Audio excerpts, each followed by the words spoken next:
Hello everyone and welcome to today's webinar. In today's presentation, Tivity's Microsoft Project Guru, Bridget Fleming, will help you understand how the critical path method is implemented in Microsoft Project and how to best structure your projects so that you can get early warnings of potential problems. Before we get started, let me go over a few logistics.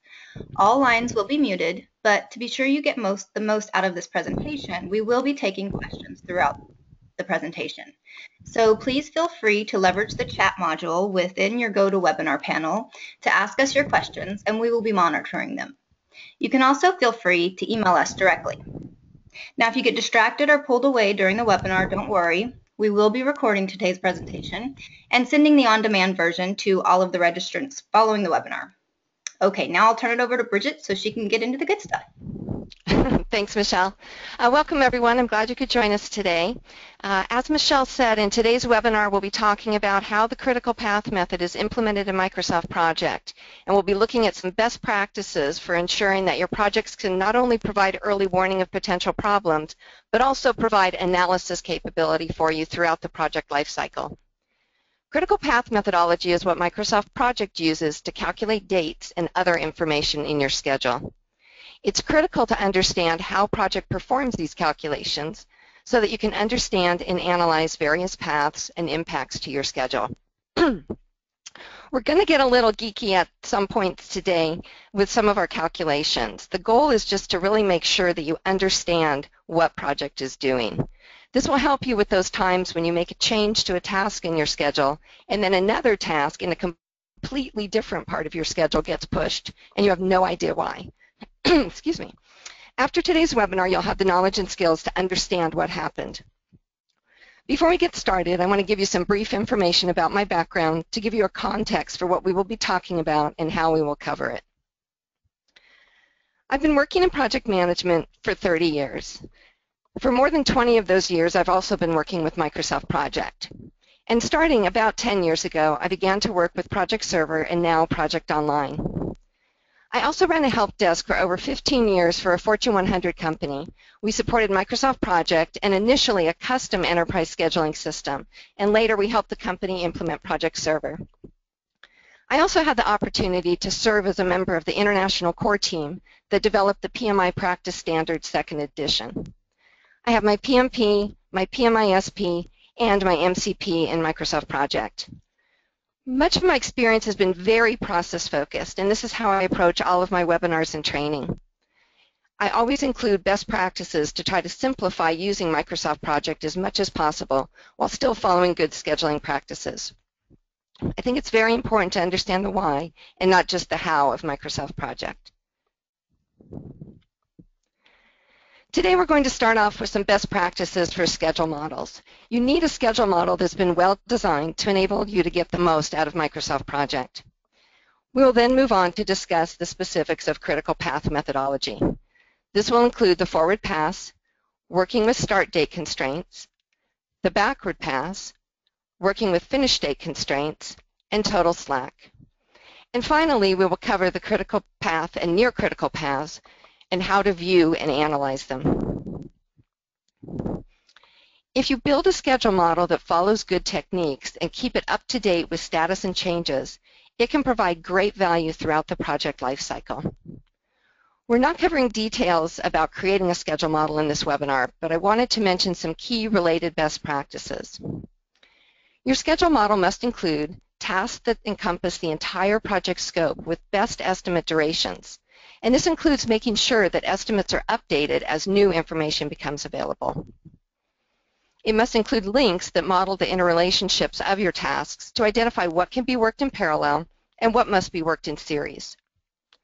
There should be very minimal use of lag values. In fact, lag should be used with very rare exceptions exclusively on start-to-start and finish-to-finish links. Date constraints need to be applied to start and finish milestones to initiate the forward and backward passes. Other than those items, all of your tasks, again with maybe a couple of exceptions, should be scheduled as soon as possible. We will talk more about this in today's webinar. Task status should be applied consistently up to the current stat state. and any changes that have been approved through the change control process need to be incorporated into your schedule model.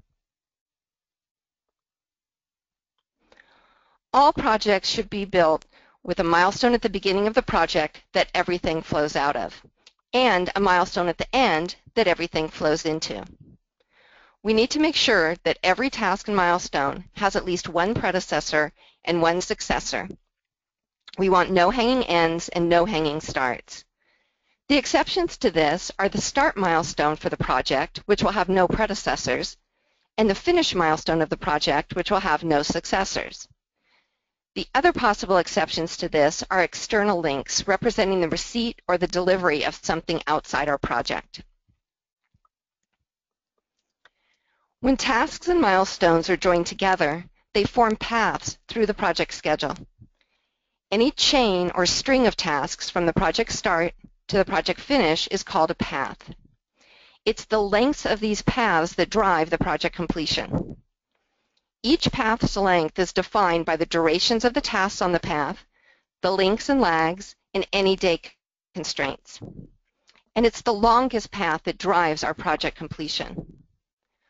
One main purpose of creating our schedule model is to help us identify these longest paths so that we can focus our attention on them. We don't want to have to focus on every task in the project.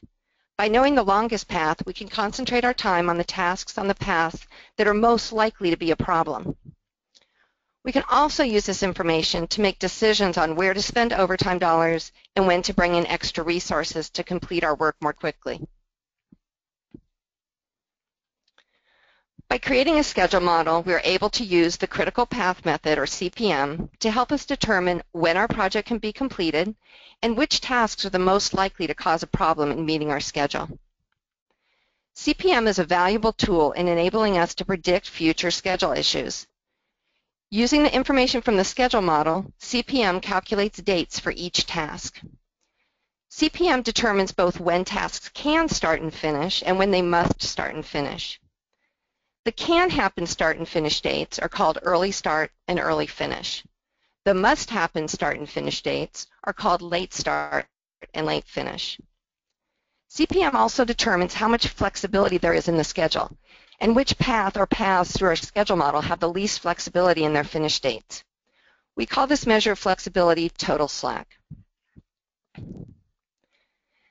CPM is a three-step process. The forward pass begins at the start of the project and calculates from left to right. The forward pass calculates what we call the early dates. Excuse me. The backward pass begins at the project's end and calculates from right to left. The backward pass calculates what we call the late dates. The total slack is calculated by subtracting the early finish from the late finish. We're going to look at each of these in more detail. First, the forward pass.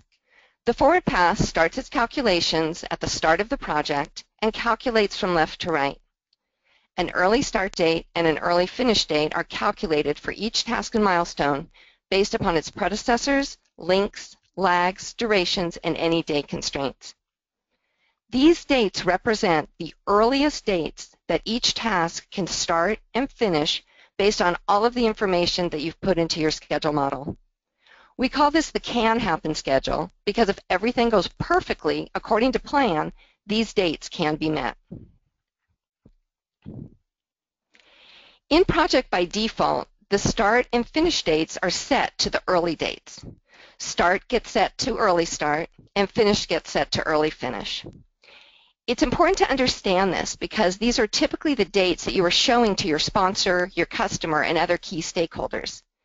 This means that the dates that you are showing them are the best case scenario if everything goes exactly as planned. It's a good idea to try to make sure that your customer, sponsor, and other key stakeholders understand what these dates represent. In Microsoft Project, start dates, such as start, early start, and late start, are at the beginning of the day. Finish dates, such as finish, early finish, and late finish, are at the end of the day. So in the example, task A has a 2-day duration. There are 2 days of work between a start of day 1 and a finish of day 2.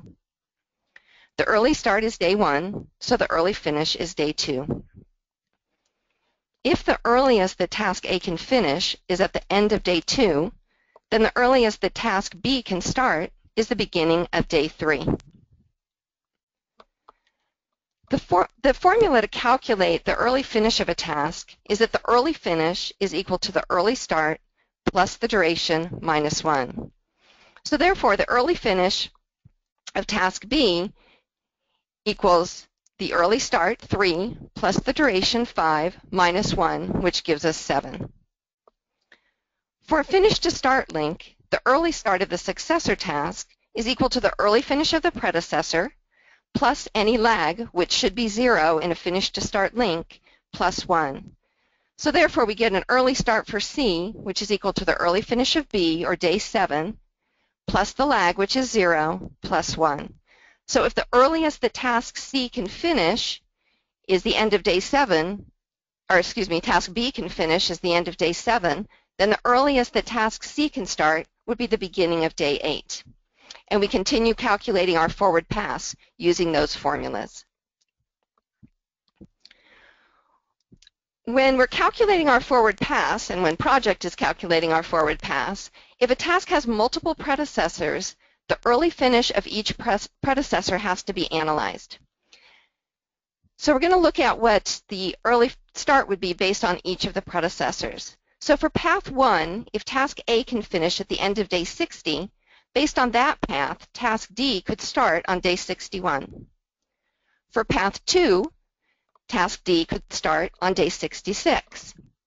For path 3, task D could start at the beginning of day 91. When evaluating the predecessors, what the CPM process will do is always determine that the date is going to be driven by the predecessor with the latest early finish.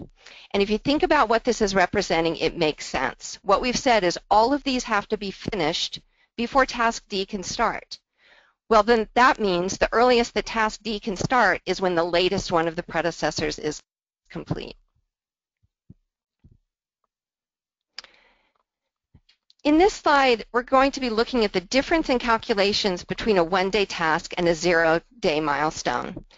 For the most part, when people are working with project, they're typically only looking at the date. So I want to just show you kind of how this works behind the scenes. Both the task and the milestone start on day 1. Based on our formula of early start plus duration minus 1, the early finish for the task is day 1. The early finish for the milestone is also day 1. Where the difference will be visible is on the start date of our successor task. Task B will start on day 2. Task D, however, can start on day 1. Even if we're only viewing dates in Microsoft Project, there are times associated with each date field. And as I mentioned, we're looking at start and finish. So task A starts on day 1 at 8 o'clock a.m. and finishes at the end of day 1 at 5 o'clock p.m., which allows task B to start at the beginning of day 2.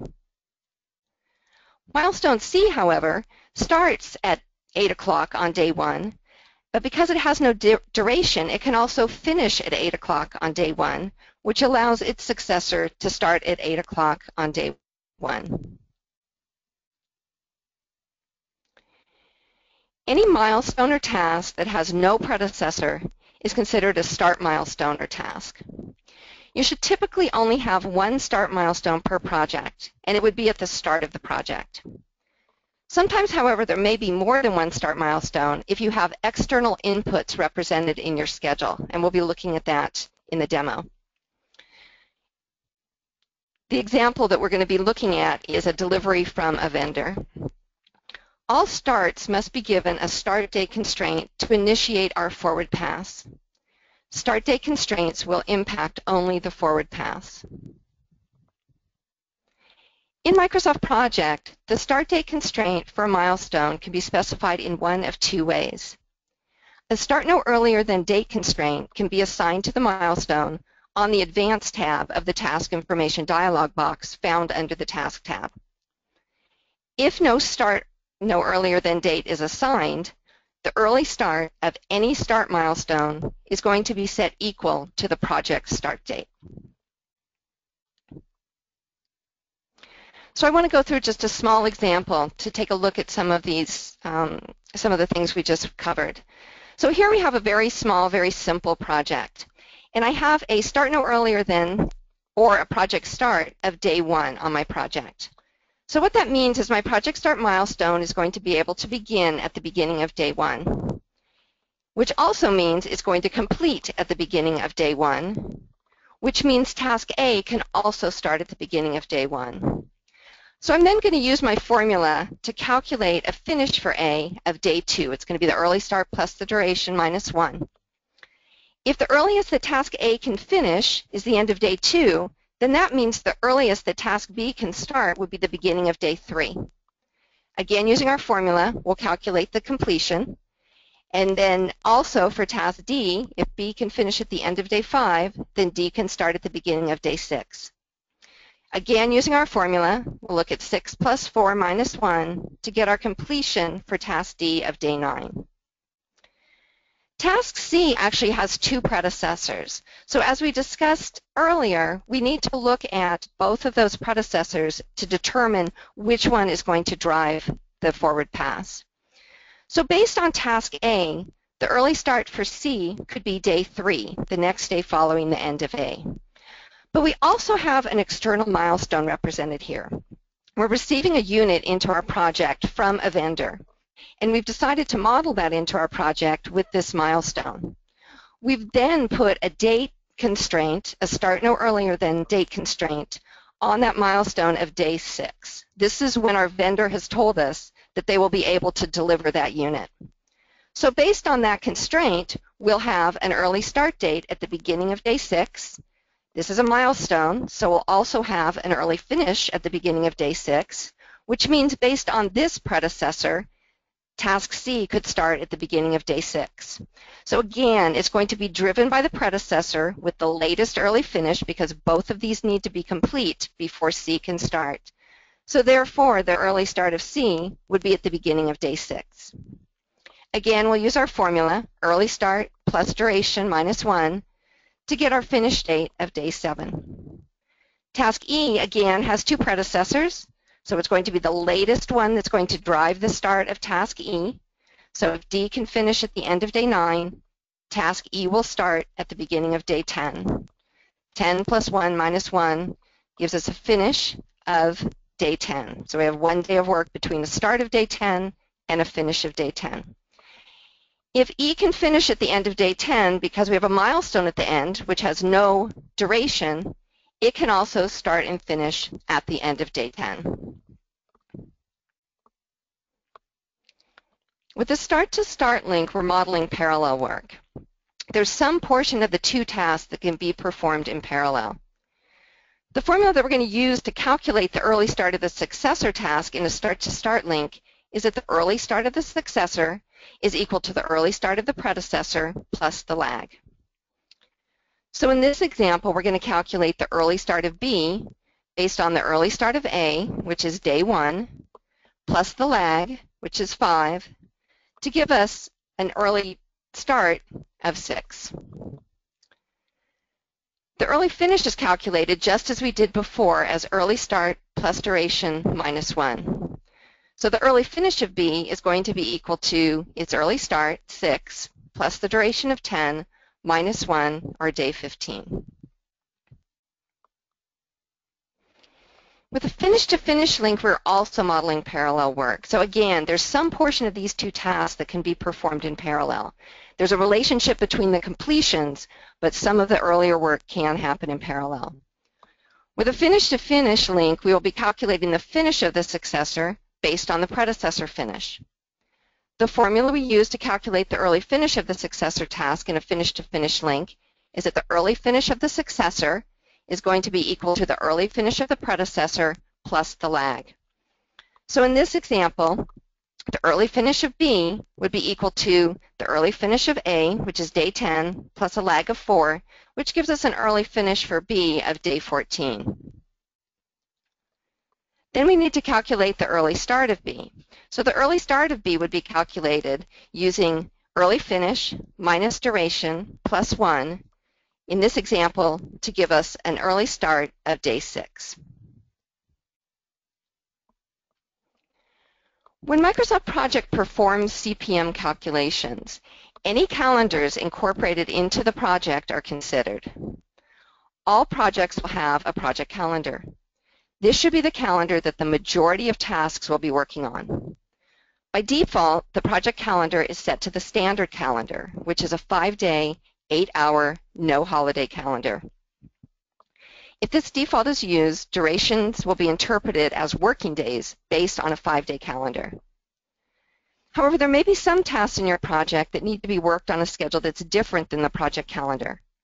For this, we can use task calendars. These additional calendars will need to be defined, and then they are assigned to the applicable tasks in the task calendar field.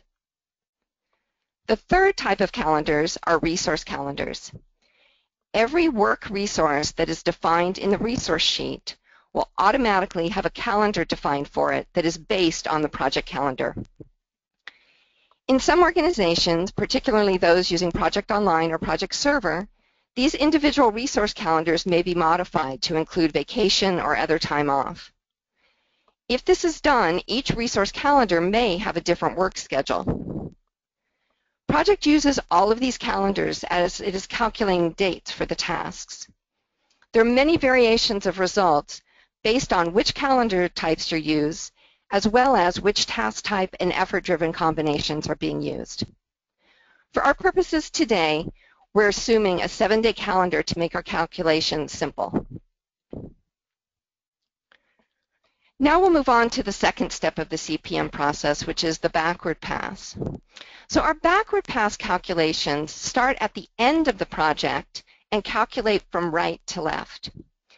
A late start date and a late finish date are calculated for each task based upon its successors, lags, duration, and any date constraints. These dates represent the latest dates that each task can start and finish without affecting the project finish date. We call this the must-happen schedule because if any of these dates are missed, we will not make our end date. These are also sometimes referred to as just-in-time dates. With the backward pass, we're calculating from right to left, so we will be calculating a task's late start date based on its late finish. The formula we use to calculate the late start of a task is that the late start equals the late finish minus the duration plus 1. So if we know that the late finish of task D is day 15, then the late start of D is going to be equal to the late finish, 15, minus the duration, 3, plus 1 gives us day 13. For a finish to start link, we're going to calculate the late finish of the predecessor task as equal to the late start of the successor minus the lag minus 1. Therefore, the late finish of C would be equal to the late start of D, day 13, minus the lag, which is 0 as it should be on a finish to start link, minus 1, which gives us a late finish for C of day 12. We'd use these same formulas to finish calculating our backward pass. Similar to looking at multiple predecessors in the forward pass, in the backward pass, if a task has multiple successors, we need to analyze what the results would be based on each of the paths. So based on path 1, if the latest that B can start is at the beginning of day 16, then based on that path, the latest that A can start would be, latest it could finish would be the end of day 15. Based on path 2, the late finish for task A would be day 10. Based on path 3, the late finish would be day 5. We're performing the backward pass, so the rule when we're doing the backward pass is that a task will be driven by the successor with the earliest start date. And again, it makes sense because what we know based on how we've set up the links, all of these are finish to start links, is that this task has to be finished before these can start. So if this task were to finish any later than day 5, it would push path 3 and therefore push the end of our project. Any milestone or task that has no successor is a finished milestone or task. You should typically only have one finished milestone per project, and it would be at the very end of the project. Again, sometimes there may be more than one finish milestone if you have external deliverables represented in your schedule that happen prior to the end of the project and that do not affect your overall completion date. All finish dates must be given a finish date constraint to initiate the backward pass. A finish date constraint specifies a date that the project must observe, such as the project due date. Finish date constraints affect the backward pass. In project, in CPM, if no finish date constraint is applied to a finish milestone, the late finish of the milestone will be set equal to its early finish, and the backward pass will start from that date. In Microsoft Project, we use a must finish on as our finish date constraint. The way we recommend modeling your completion due date is shown on the slide. As you can see, the schedule model has two milestones at the end. The first is the project complete milestone. The project complete milestone should be the successor for any task in the project that has no other successors. The second milestone is the target complete milestone.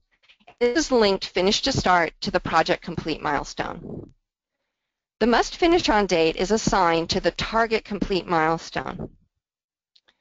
When a must finish on date is assigned to a milestone, the early start and early finish and the late start and late finish are all set to that date. This is why we use two milestones. We can use the project complete milestone to show us what the current planned finish is based on all of the tasks and other information that we've put into our schedule model. The target complete milestone shows us the due date or commit date or whatever you call that date that you're working to for your project. We'll come back to this in more detail after we discuss total slack and in the demo. We're going to go through a small example of our backward pass. Again, a little geeky here, but it's important. So in this example, we have a must finish on of day 12 on our target complete. Therefore, the late finish and late start for our target complete milestone would be set to the end of day 12. Our project complete milestone would have the same late finish and late start date. And again, since both of these are zero duration, that means the late finish for task E would also be at the end of day 12. So at this point, we're going to start using our formulas, calculate that the late start of E is also day 12. Moving up to our top path, we want to determine what the late finish of task D is. So it's going to be the late start of the successor minus any lag, which is 0, minus 1, gives us a late finish for D of day 11. Day 11 minus the duration plus 1 gives us a late start for D of day 8. Task B then must finish one day before that, which is going to be at the end of day 7. Using our formula, late finish minus duration plus 1 gives us a late start for task B of day 5. In our bottom path, we'll see that again, based on the successor, task C has a late finish of day 11. And using our formula, we have a late start of day 10. Now to calculate the dates of task A, again, we need to consider both successors. And the dates for A are going to be driven by the successor with the earliest late start date.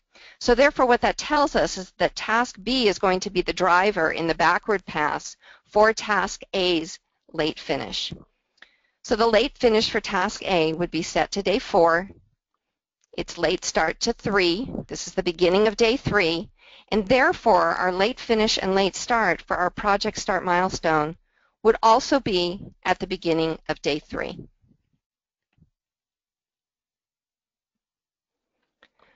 With the start-to-start link, the formula we use to calculate the late start of the predecessor task is that the late start of the predecessor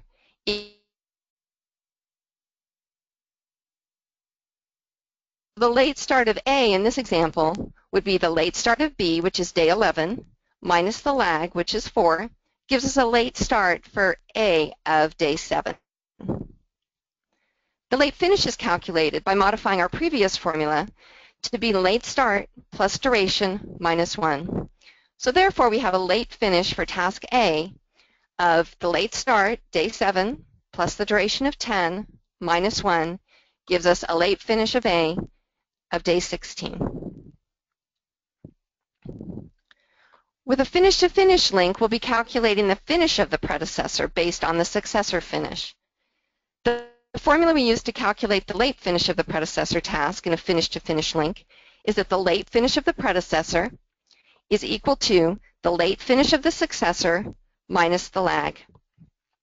So in this example, the late finish of A is going to be equal to 17, which is the late finish of B, minus the lag of 5 gives us a late finish of A of day 12. We then have to calculate the late start of A, and we're going to do that using our normal formula. It's going to be the late finish minus the duration plus 1 gives us a late start for task A of day 3.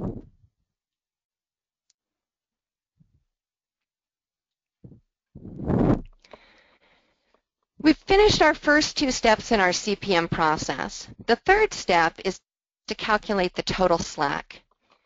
Total slack shows us the flexibility in our schedule, and it represents the difference between the time needed for a path and the time available for the path, or the length of the path. When we're calculating total slack, a positive value means we have more time available than we need. This is a good thing. A negative total slack value means we have more work than we have time available in the path. This is not a good thing. Total slack is the difference between the late date, the must-happen date, and the early date, or the can-happen date. Even though total slack is calculated for each task, the total slack actually belongs to and is shared by the entire path. This is a really important point. If there's an impact and some of the total slack is used up by one of the tasks on the path, it is used up for the entire path. The formula to calculate our total slack for each task is the late finish minus the early finish. So in the CPM process, first the forward pass is calculated, the backward pass is calculated, and then total slack is calculated as late finish minus early finish. However, as I mentioned, the total slack is a property of the path, meaning that if the duration of a task on the path changes, whether it's a change in the estimate or a change based on actual status, the ripple effect will be seen on all remaining tasks in the forward pass, with the exception of the task with the must finish on date constraint. The backward pass, however, doesn't change. Our due date does not change.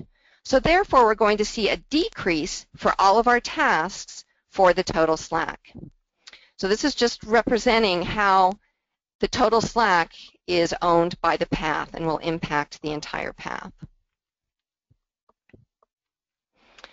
I want to talk for a minute about deadline dates. The deadline field is available to be set in the Task Information dialog box on the Advanced tab for any task. When you set a deadline date on a milestone, a green arrow is displayed in the Gantt area on that date. If the finish date of that task pushes past the deadline date, a red warning indicator is displayed. Oftentimes people will suggest that you use a deadline to assign the due date for your project.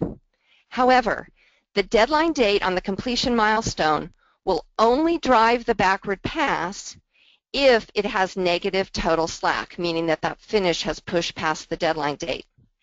Otherwise, the critical path will have 0 days of total slack, even if the due date is later than the current project finish date. By using the approach I described earlier with the must finish on, I have visibility to the true total slack on my critical path, whether it's positive, negative, or 0. So now we're going to go in and look at a demonstration of some of the things we just talked about. I've put together a very small model for us to work with, and I've applied the schedule table, which is just a predefined table in Microsoft Project that I can access here, and then I've made some minor adjustments to it. I've included the duration, and I've moved the total slack column.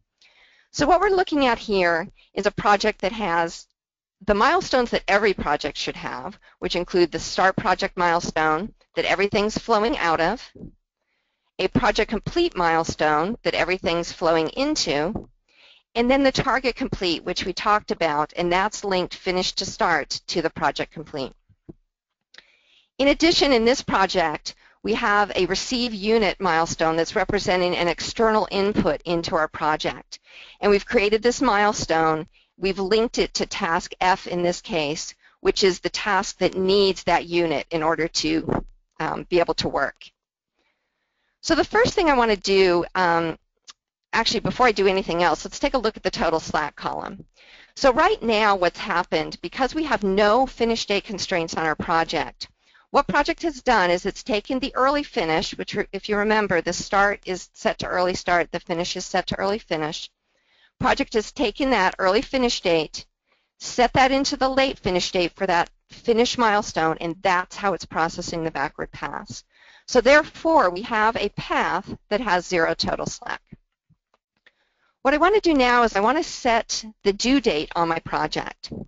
And I do that in the task information dialog box, which I can access either by double-clicking on the task or by going under the task tab and selecting the information button. This brings me into the task information dialog box, and I'm now going to go to the advanced tab. When I go to the advanced tab, I have access to setting my constraints. Now, most of my tasks should have as soon as possible, but to set my finish date constraint, what I'm going to do is I'm going to select must finish on, and then I'm going to specify the due date for my project. So for this project, we're going to say that it's due, we need to be done, we've committed to be done by March 1st. When I assign that due date, a number of things happen. That is now the date that project will use to drive the backward pass. So it's starting the backward pass on 3/1, which is the due date for the project. By doing that, what we have is true total slack for our critical path. We now know that we can push up to 4 days without pushing out our project end date. We do have a 0-day total slack here on our target complete, but that's because, as I mentioned, when you assign a must finish on, it's going to set both the early dates and the late dates equal to the must finish on date. The next thing I want to do is I want to go ahead and assign a date onto my receive unit milestone. So what I want to do here is I want to specify the date that my vendor has told me that they can deliver this unit. So I'm going to go again into the task information dialog box, and what I'm doing here is I'm actually going to set a start date constraint. Because right now, if you notice, it's defaulting to the project start because we have no start date constraint, and this is a start milestone because it doesn't have any predecessors in our project. So what we want to do is we want to specify a start no earlier than on that milestone of the date that the vendor tells us they're going to be able to deliver. So we're going to say that the vendor told us they could deliver on February 12th. So when we set that in, we'll see that that's the new start date for that milestone. The total slack actually changed as well. So as we continue our planning and actually as we start our project, at any point, if we find out that the date for that unit that the vendor is going to deliver to us has changed, we need to go back in and make a modification to our start no earlier than date. Because it could end up happening that if they slip by a large amount, they could end up being a driver for the successor task. So they are now pushing task F's start. So we want to make sure that we keep that receive unit milestone up to date with whatever the latest information is that we've received from our vendor. We have our project now all set up the way we want it. And we're currently showing 4 days of total slack as the minimum amount of total slack in our schedule. As we continue our planning process, however, let's say the task owner for task D says to us, it's not going to take 1 day to do this task. What we've realized is it's actually going to take 7 days. So I'm going to modify the duration to 7 days and hit enter. I'm going to get a dialog box here. What this dialog box is saying is that this action will cause a scheduling conflict. Task 9 has a task constraint or is linked to a task that cannot move, and as a result, the constraint or link cannot be set. What this is telling us really is that we're about to go into a negative slack situation. It's giving us a warning. It's giving us a heads up. You're about to have negative slack in your project. You do not ever want to select the default, because if I say cancel, what's going to happen is it's going to change that duration back to 1, and we're going to have no visibility to what's really going on in our project. So what we always want to do when we see this dialog box is select continue and click OK. What we'll see now is a lot of things. So we see some changes in our date constraints, in our dates. We also, most importantly, see that our total slack on some of our tasks has now gone to -2. So we're actually in a negative slack situation. Our project complete milestone has pushed out past our target complete milestone, and we know that we need to do something to address this. We need to find a way to speed up our project so that we don't have negative slack. I want to move now and take a look at how the deadline date works differently than this. So I have the same project set up here, but what we're going to do in this project is, instead of setting a must finish on date on our target complete, we're going to set a deadline date. So again, I go into the task information dialog box, and I'm going to access the deadline setting, which is just right above the constraint type, and I'm going to set that deadline date to the exact same date that I set my must finish on in the other project. When I click OK, I'm going to get the green arrow out of my Gantt chart that is reflecting that deadline date.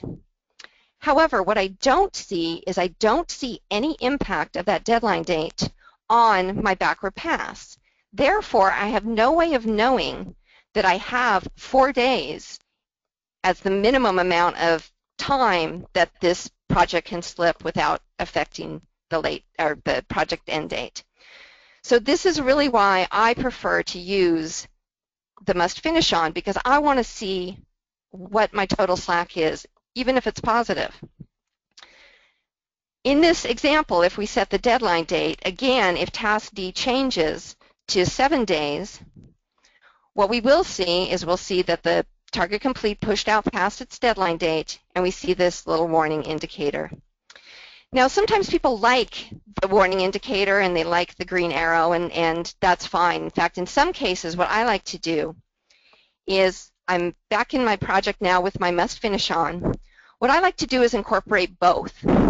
So what I do is I go to my project complete milestone, and I actually add a deadline date to that milestone.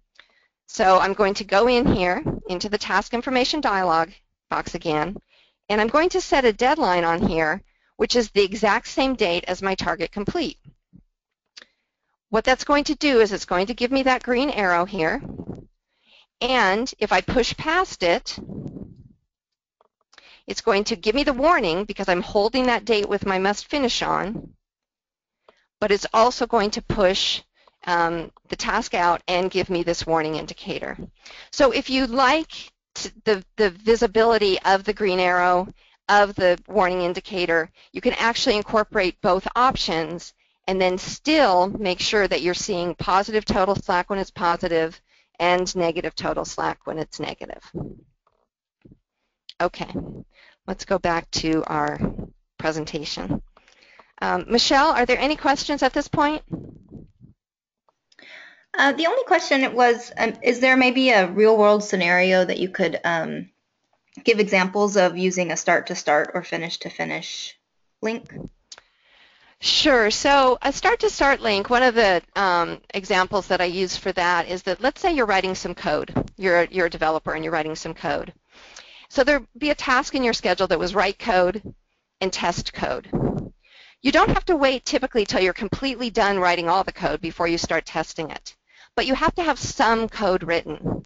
So what you might consider doing is creating a start-to-start link from write code to test code with some kind of a lag that represents how much code you think you have to have done before you can start testing. So maybe you do a start-to-start with a lag of 5 days because you decide that once you have 5 days of code written, you can start your testing. For finish-to-finish, an example that I use is integration and test. So let's say you're integrating a number of units together, and then you also have a test task. It may be that you can do some of your testing prior to completing integration. So what you can do in that scenario is create a finish-to-finish from integration to test, with some kind of a lag that represents, the lag would represent in that case the number of days of test that need everything to be integrated before it can start. So maybe it's the final test is some port, maybe 5 days of the total 20 days of the task. So those are two examples, one of each kind.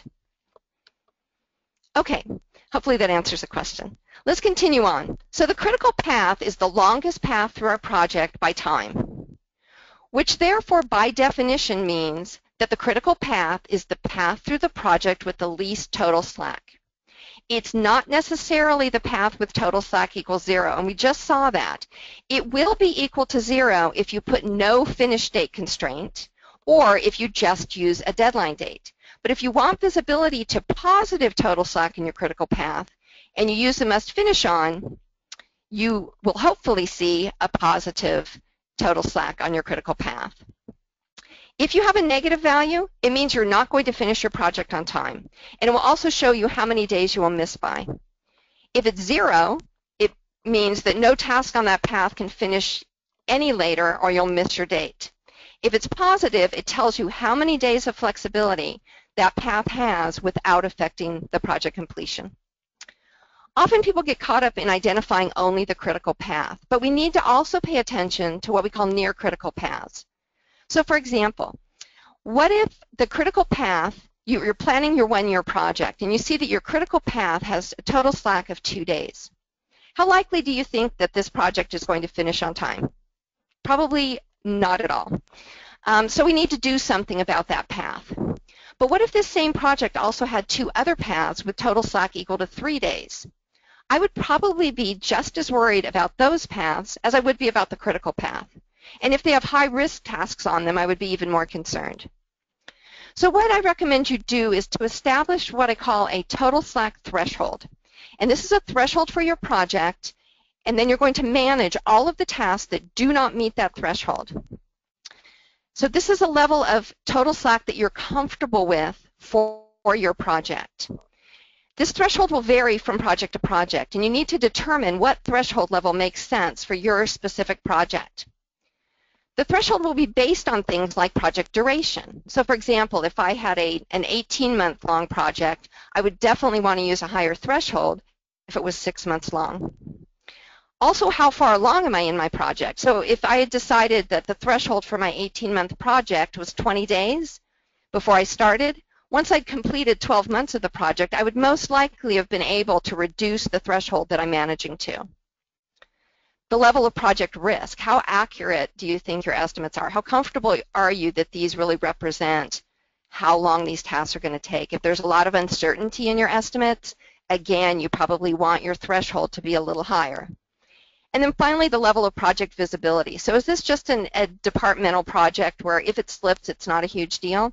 Then you don't need to worry so much. But if this is a project where you're releasing some new product to the market, and you've announced a date, you absolutely want to make sure that you meet that. So you want to continue to keep your threshold level that you're very comfortable with. Once you set that threshold, you're going to look for any task that has a total slack less than that threshold. And the paths that contain those tasks are the ones that need to be addressed. Once I've determined what my threshold is, then I can actually set that into Microsoft Project. By default in Microsoft Project, tasks are considered critical if they have total slack equal to 0 or less. Any task with more than 0 days of total slack by default are considered non-critical. What we want to do after we've determined our total slack threshold is to set it into our project options. Under the File Options settings on the Advanced tab, the last option on that screen allows us to specify the value for tasks to be considered critical. So what you would do is you would change that value to represent your total slack threshold that you've decided you want for your project. From that point on, project will use that value to determine what tasks are critical. Next, we're going to cover a few ways to view and analyze paths in Microsoft Project. On the Format tab, there's a Critical Task checkbox that will highlight in red the tasks that are critical. So if you have modified the criticality level in your project options, Project will use that, and it will highlight in red those tasks that do not meet the level that you specified. Another option that you have under the Format tab is called Task Path. Task Path gives access to 4 toggles. You can see Predecessors, Driving Predecessors, Successors, and Driven Successors. You can have any combination of these displayed at one time. You can see 1, 2, 3, or all 4 toggles. When you click on a task in Project will highlight whichever toggles you have turned on as they relate to the task. Our predecessors show in yellow, our driving predecessors show in orange, our successors show in a light purple, and our driven successors show in a dark purple.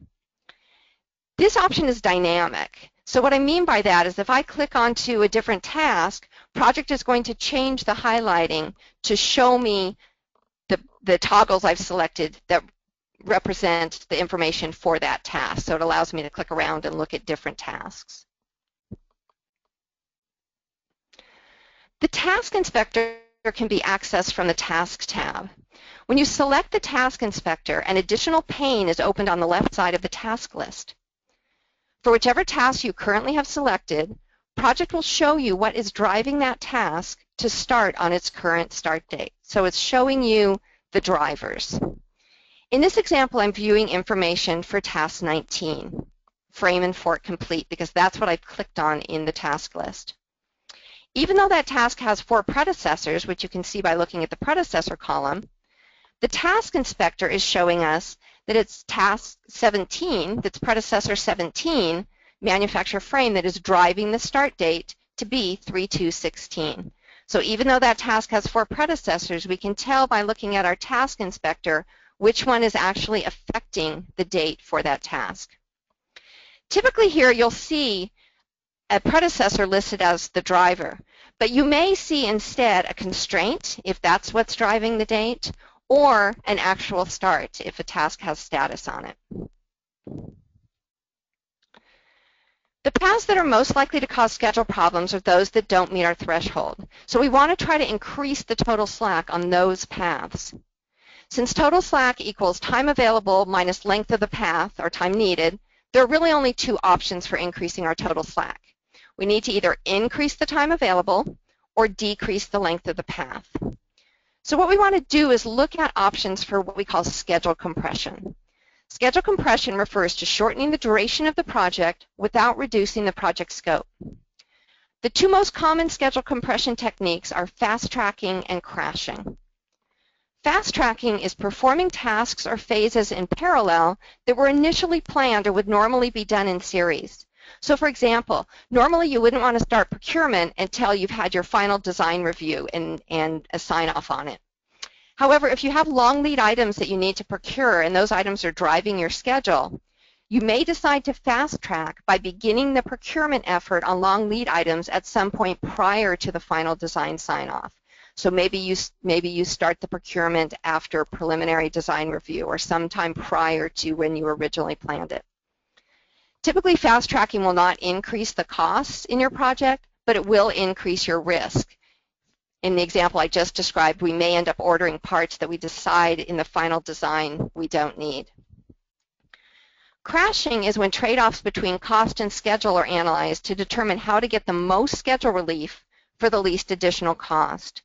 So some typical methods for crashing include bringing on additional resources, paying extra for expedited deliveries of parts, and using overtime.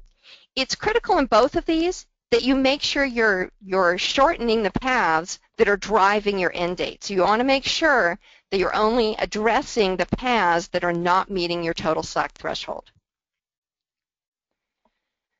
Using total slack helps us prioritize what we work on based on which tasks have the least total slack.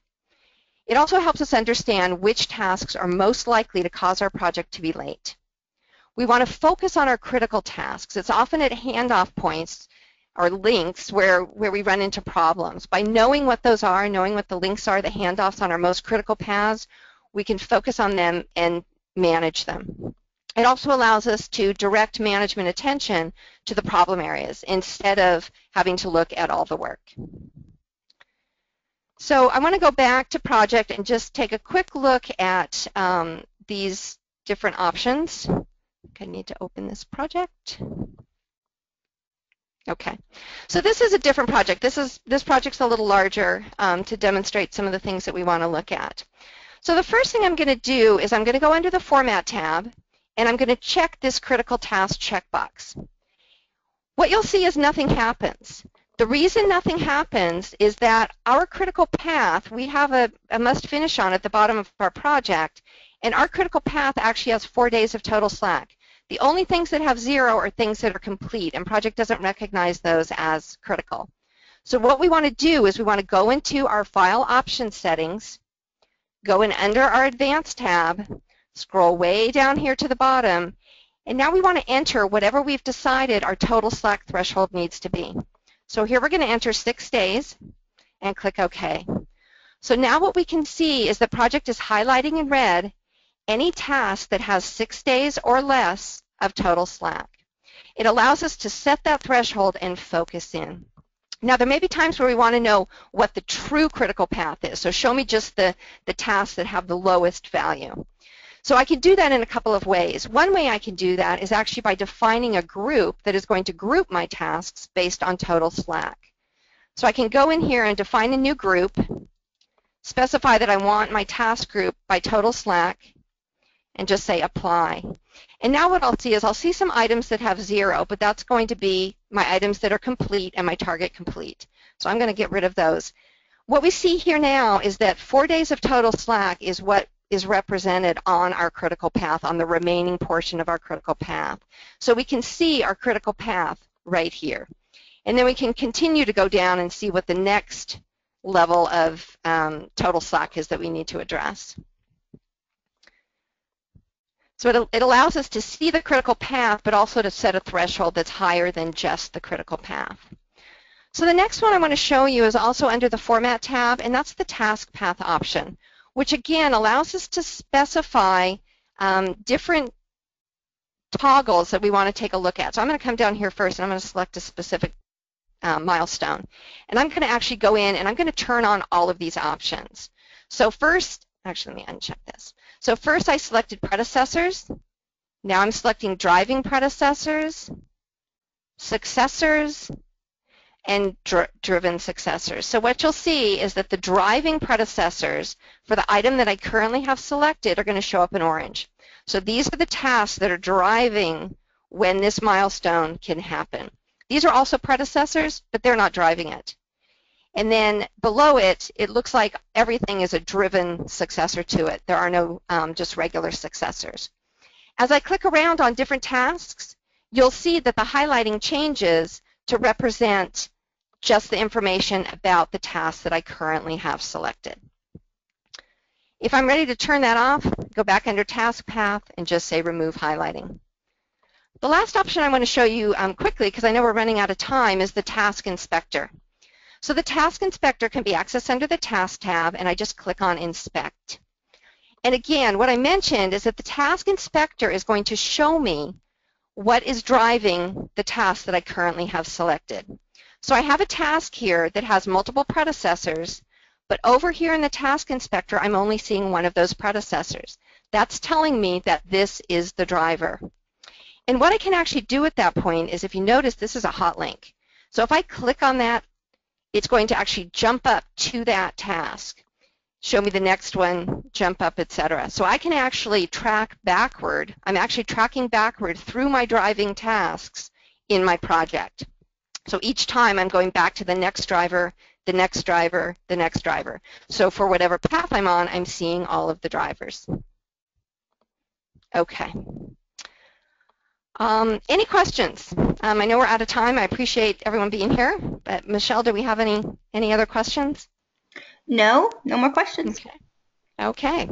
Well, I want to thank you all for coming. Hope you learned something, and it will help you be able to analyze your project and really make much better use of Microsoft Project. I think it's really important to get the best value out of the tool. You really need to understand what it's doing behind the scenes. So hopefully that will help out. If you would like some additional information or want to go and look and see what else we're all about, you can go to the website up here on the slide.